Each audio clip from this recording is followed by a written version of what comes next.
where there's large number of CVs to be sort of, I mean, like, let's say when you think about, large IT companies here in Asia, right? Like they have large numbers of people and they have large people applying, perhaps. Do you sense that it's driven by the volume? Or if you, for example, flip it, if you go on the other end where you have a sweet kind of a recruitment, let's say a top of the house or a very senior leader, right? Is AI more to handle a volume-based recruiting where it can bring efficiency, or do you sense that companies are using it now across to simplify? What are you seeing? I think companies are using it across. I think certainly it has an easier application because the volume is ridiculous these days. And I'll say this especially to the Gen Z folks that we see an increase in applications right now on every job, whether you're a big company, high volume, low volume.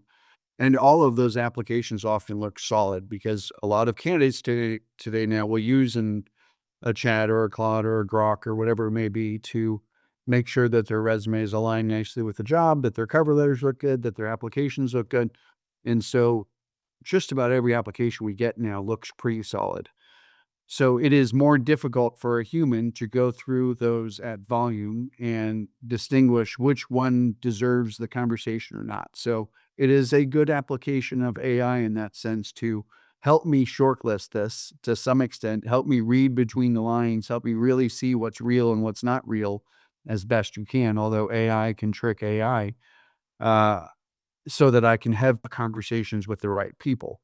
Yes, that is a great application of AI that is using today, that is being used, whether it's high volume or lower volume, that's being used because application volume. But what I think is happening is that companies like Calica are starting to avoid job applications and posting jobs to some extent because it's almost wasting our time and it's hurting our experience for our candidates because so many people apply that aren't qualified. It's easier to just not even post the job and to go out to spearfish on our own and go find those people, or even better, to build our community of those people ahead of time. Right? I'm much better if I've already spoken to all the. We'll keep going down the Python to all the Python developers in a certain region or a certain industry, and I already have them on my team, in my club, or in my community. So that when I have a client that comes with a job for that, I can go and talk to the people that I already know, like, and trust, and they know, like, and trust me.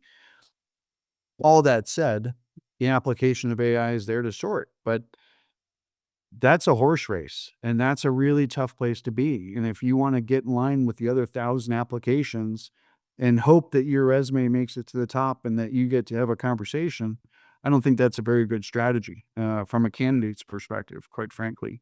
Um, or from a hiring perspective, I don't think it's the best strategy a lot of times, especially in a soft job market like it is right now, where things are just saturated, and that's globally soft job market. But